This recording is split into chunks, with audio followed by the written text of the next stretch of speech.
What are your thoughts on challenging your clients in therapy? Let's have a talk about that. Hello, my name is James and welcome to Therapy Business School. I hope you're doing well wherever you are. This channel is for anyone in the wellbeing space who works with clients to give you some skills and some tools and some tips and some tricks so you become better at what you do, so you can help your clients in a better way. So this video is all about, should you challenge your client or not in therapy? Well, personally, and I'll cut straight to the chase where I am with this, I think you should. But there's a caveat on this. There's a way to challenge your clients.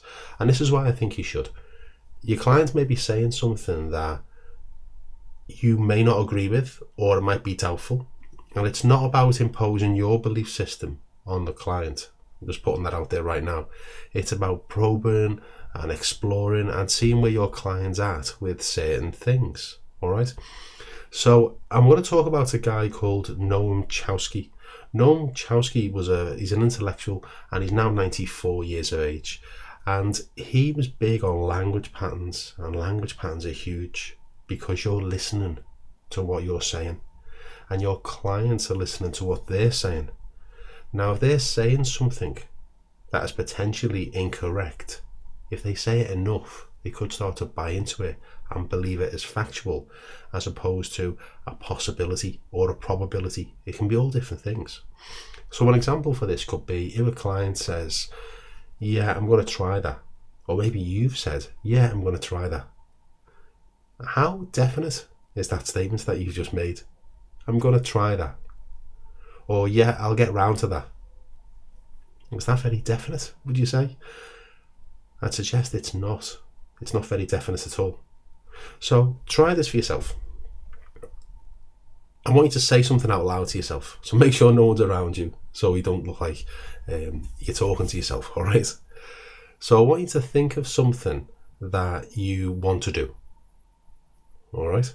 Now, it doesn't have to be big. It can be small. It can be as easy as, I'm going to tidy up the shed.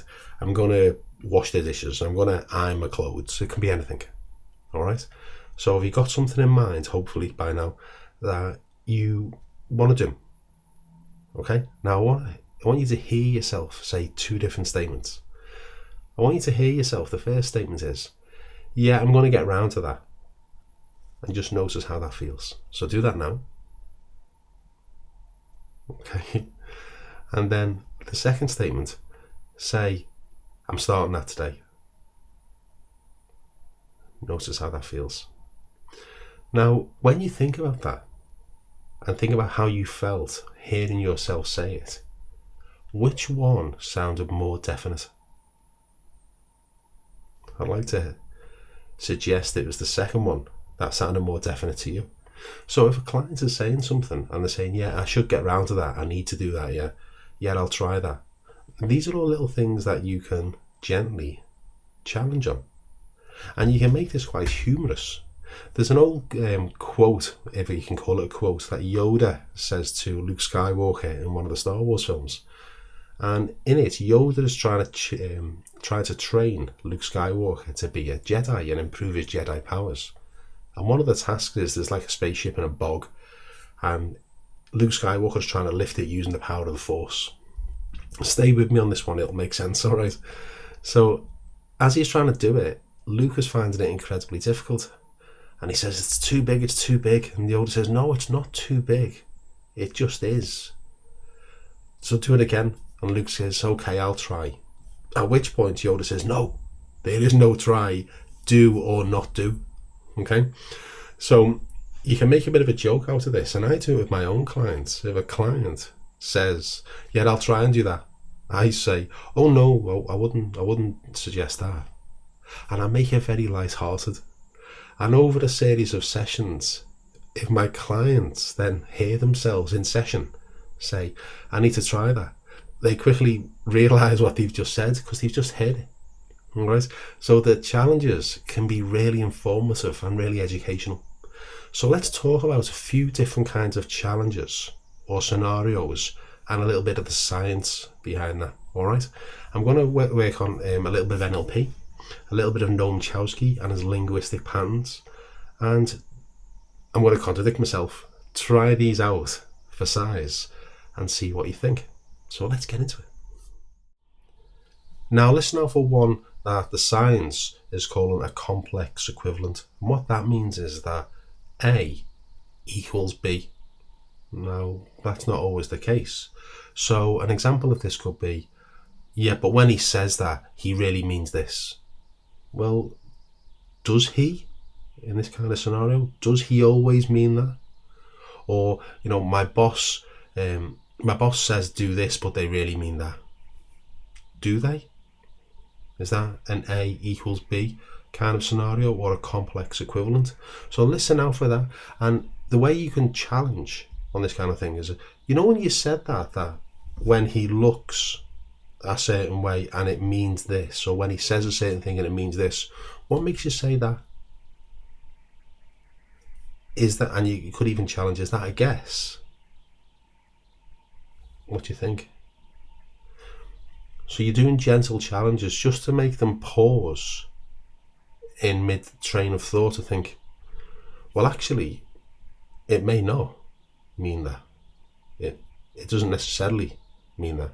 So that's a complex equivalent. A equals B. Listen out for that one. Now, similar to a complex equivalent is the mind read.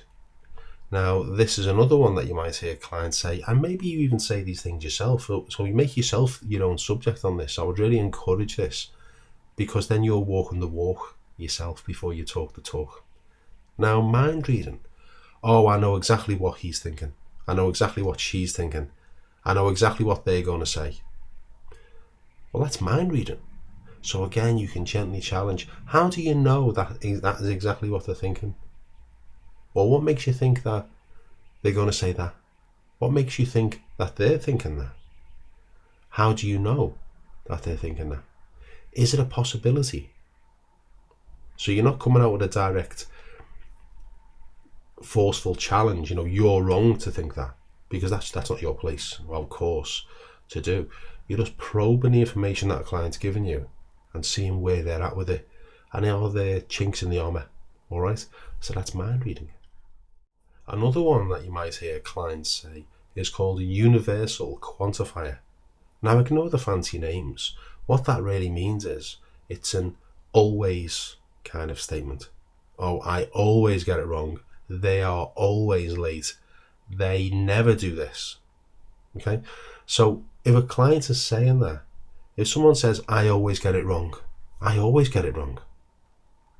Well, when you look at this from a very logical point of view, they can't always get everything wrong. So you can challenge on this. So when you say that you always get it wrong, well, I noticed that you got here on time for your appointment today. You didn't get that wrong. Well, no, I got here on time. And in fact, in all the sessions we've had, you've never been late. Would you agree? See how you're gently challenging this? You're gently challenging this, I always get it wrong. Because if they've turned up on time for sessions, they're clearly not always getting it wrong, all right? So that's a universal quantifier. One that I particularly love is when a client says, I don't know. So you'll ask a question, what do you think about that? I don't know. Now that can sometimes be a defense mechanism kicking in, or a palm off, or they genuinely don't know. I'm always listening out, because I'm big on language patterns, and I'm always listening out to the speed of a reply. So if I'm saying, so what do you think about that? I don't know. Well, they haven't even given themselves time to think. And that might be for a few reasons. And as I say, they don't know. It's a defense mechanism. They don't want to go there. So that's part of the defense mechanism. They don't want to go there to that question because maybe they don't like what the answer may be.